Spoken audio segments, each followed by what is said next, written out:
الحمد لله رب العالمين الرحمن الرحيم مالك يوم الدين.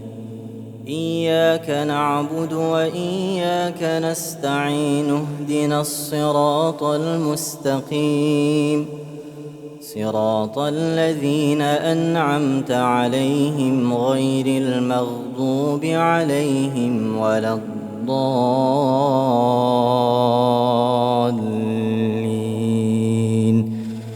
آمين.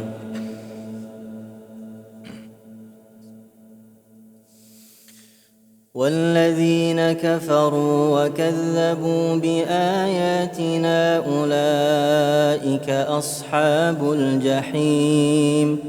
يا أيها الذين آمنوا لا تحرموا طيبات ما أحل الله لكم ولا تعتدوا، إن الله لا يحب المعتدين.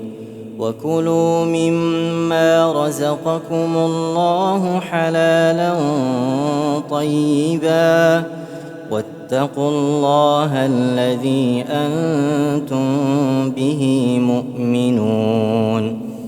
لا يؤاخذكم الله باللغو في أيمانكم، ولكن يؤاخذكم بما عقدتم الأيمان، فكفارته إطعام 10 مساكين من أوسط ما تطعمون أهليكم أو